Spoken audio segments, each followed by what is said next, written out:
Hello everyone, welcome back to my channel RJ the story teller. गाड़ियों का शौक किसे नहीं होता। हम अपनी लाइफ में जैसे जैसे फाइनेंशियली स्ट्रांग होते जाते हैं, हमारी गाड़ियां बड़ी और महंगी होती जाती हैं।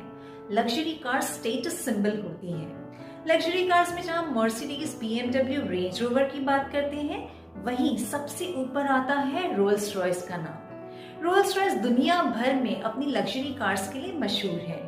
काफी सारे हॉलीवुड और बॉलीवुड सेलिब्रिटीज जब अपनी रोल्स रॉयस से उतरते हैं तो एक वाव वाली फीलिंग आती है। अमिताभ बच्चन, प्रियंका चोपड़ा, मुकेश अंबानी, ऋतिक रोशन, अक्षय कुमार जब अपनी बेशकीमती रोल्स रॉयस में आते हैं तो देखने वालों की आंखें खुली की खुली रह जाती हैं। 100 साल की हिस्ट्री में रोल्स रॉयस ने लग्जरी कार्स के सेगमेंट में हमेशा बाजी मारी। मगर आज मैं आपको इस कार कंपनी की एक ऐसी कहानी सुनाने जाने वाली हूँ जो बहुत ही मशहूर है। ये एक ऐसी कहानी है जिसमें रोल्स रॉयस को एक हिंदुस्तानी ने घुटने टेकने पर मजबूर कर दिया था। ये एक ऐसी कहानी है जिसे सुनने के बाद हर एक हिंदुस्तानी का सीना चौड़ा हो जाता है। तो चलिए देखते हैं। सोने की चिड़िया कहलाने वाले भारत में एक समय ऐसा भी था जब यहाँ के राजा शान शौकत और राजसी ठाट के मामले में अंग्रेजों को भी पीछे छोड़ देते थे। बात हीरे जवाहरात महलों की हो या फिर महंगी गाड़ियों की, भारत के राजा अपनी अमीरी दिखाने में हमेशा आगे रहे। ऐसे ही एक राजा थे महाराजा जयसिंह प्रभाकर। ये बात है 1920 की, जब महाराजा जयसिंह लंदन में अपना समय बिता रहे थे। भारत में तो महाराजा अपनी शाही पोशाक में घूमा करते थे, लेकिन लंदन में वो एक आम आदमी की तरह शहर का नजारा ले रहे थे। एक दिन बॉन्ड स्ट्रीट की सैर करते हुए उनकी नजर रोल्स रॉयस के शोरूम पर पड़ी। राजा जयसिंह लग्जरी गाड़ियों के शौकीन थे। शोरूम में नई रोल्स रॉयस गाड़ी को देखते ही उन्होंने उसे खरीदने का मन बना लिया और शोरूम में घुस गए। दुकान में जाते ही वे उस गाड़ी को निहारने लगे जिस गाड़ी ने उनका ध्यान अपनी ओर आकर्षित किया था।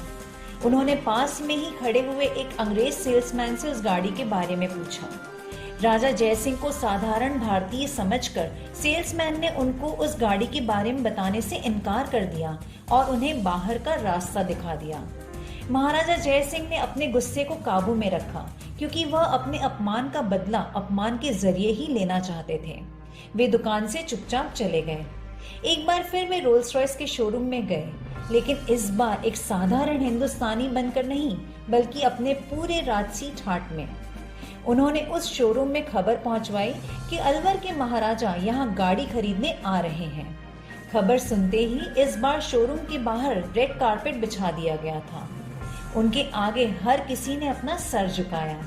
शोरूम में आते ही उन्होंने सीधा 6 रोल्स रॉयस गाड़ी खरीदने का ऑर्डर दे दिया और उन सभी गाड़ियों का दाम कैश में चुकाया। इतना बड़ा ऑर्डर सुनकर शोरूम में हर कोई हैरान हो गया। इतना ही नहीं, राजा जयसिंह ने उन गाड़ियों को सीधा भारत अपने राजमहल में पहुंचाने के लिए कहा और साथ में उस घमंडी सेल्समैन को भी। रोल्स रॉयस के शोरूम वाले इतने बड़े ऑर्डर मिलने पर खुशियां मना रहे थे, जबकि राजा का असली खेल तो अभी बाकी था। सेल्समैन जैसे ही गाड़ियों के साथ भारत पहुंचा, राजा ने सभी गाड़ियां नगर पालिका को दे दी और कहा कि आज से शहर का सारा कचरा इन्हीं गाड़ियों में उठाया जाएगा। ये सुनते ही उस सेल्समैन के पैरों के तले जमीन खिसक गई। जैसे ही रोल्स रॉयस में कचरा उठाना शुरू हुआ, ये बात जंगल में आग की तरह हर जगह फैल गई। हर सुबह उस लग्जरी गाड़ी को नगर पालिका के लोग कचरे से भरते थे, जिसे देखकर अंग्रेजों के चेहरे का रंग गायब हो जाता था। महाराजा जयसिंह का यह दाव देखकर वह सेल्समैन भी समझ गया कि उसने गलत जगह पंगा ले लिया। जब यह खबर यूरोप और अमेरिका में पहुंची तो रोल्स रॉयस के ग्राहक इस खबर को सुनकर बहुत दुखी हुए।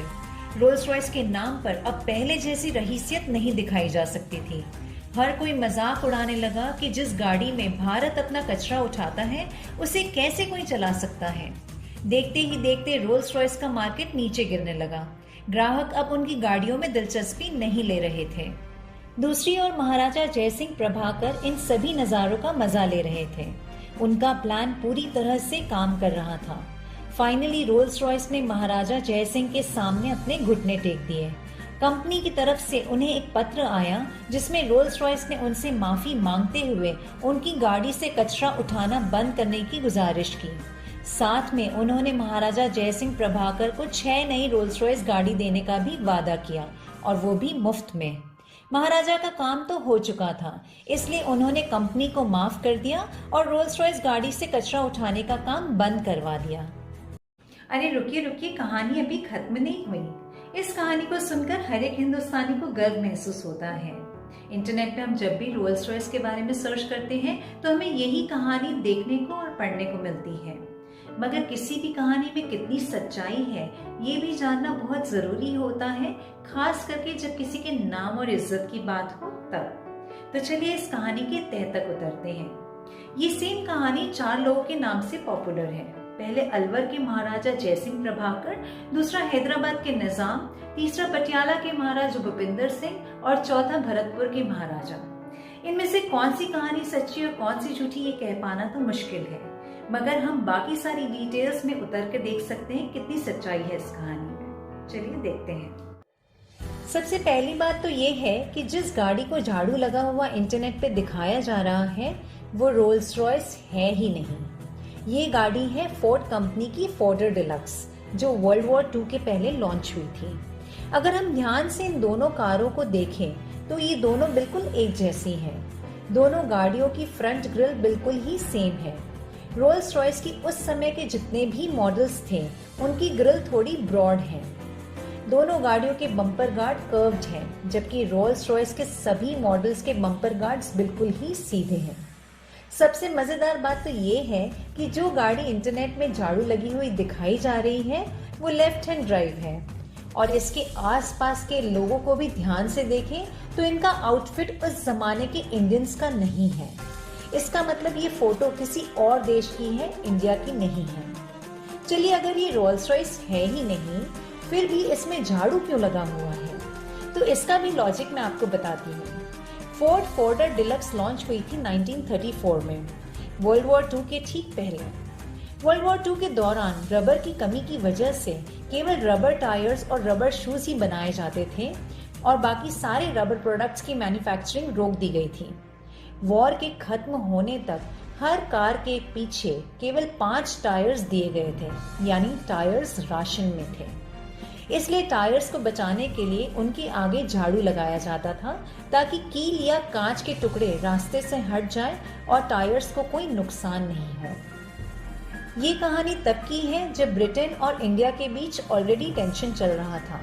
रोल्स रॉयस एक ब्रिटिश कंपनी है और शायद इसीलिए उस समय इन तस्वीरों को देखकर ऐसी कहानी बना दी गई हो। हर कहानी से कोई ना कोई मैसेज जरूर मिलता है। इस कहानी ने जहां इतनी बड़ी सीख दी कि इंसान की हैसियत उसके कपड़ों से जज नहीं करनी चाहिए, वहीं ये कहानी उस दौर में भारत में अंग्रेजों के प्रति नेगेटिव फीलिंग को भी दर्शाती है, जो बिल्कुल जायज है। मगर कहानियां जब सच्ची घटना पे आधारित होती हैं तो उसमें सच्चाई का भी होना जरूरी होता है। उम्मीद करती हूँ आप सबको ये कहानी पसंद आई होगी। अगर पसंद आई है तो लाइक ज़रूर करिएगा और आगे शेयर भी ज़रूर करिएगा। धन्यवाद।